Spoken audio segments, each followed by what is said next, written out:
Hey guys, Flash here. So today I'm going to present you the elemental damage stacking system with rings and jewels in KO-MYKO.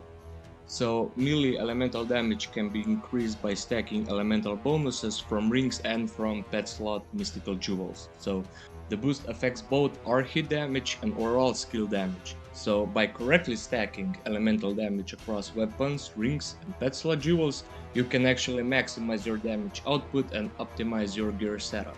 So how elemental stacking actually works. So if your weapons have elemental damage and you equip rings, elemental rings plus mystical jewel with the same elemental damage type, their bonuses will stack on top of your weapon's elemental damage. This stacking is going to increase your total RH damage and overall melee skill damage. In our test scenario here, we're testing as rogue.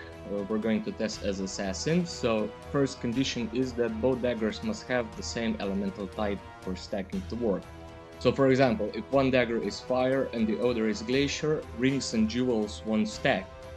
So in our example calculation, we have cold-hearted daggers with a total count of 200 glacier damage.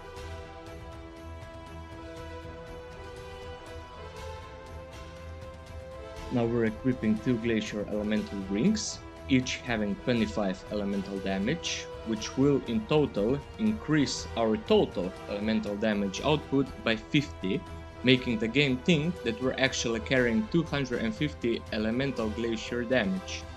For example, let's do a few hits now so you guys see the difference with and without these rings.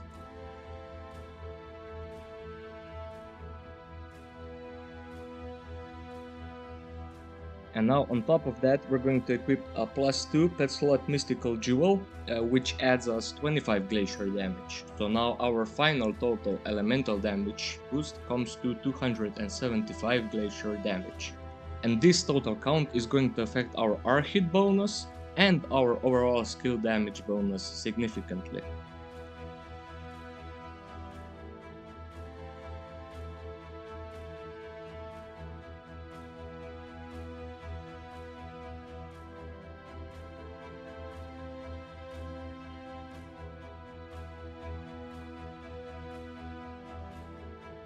The same scenario applies to warrior. If we have dual wield weapons, both must have same elemental type. For example, Tamic spear plus Hangak sword with poison.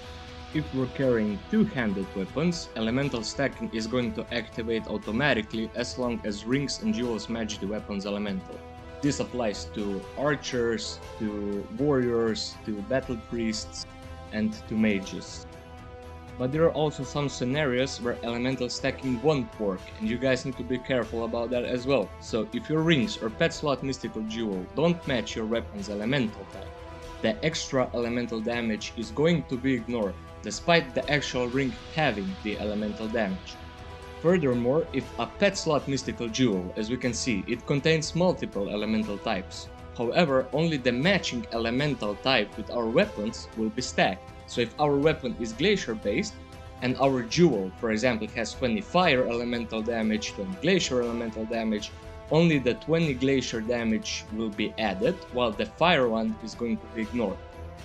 If a person has poison stacked gear, let's do few damages without any resistances to poison on the opponent.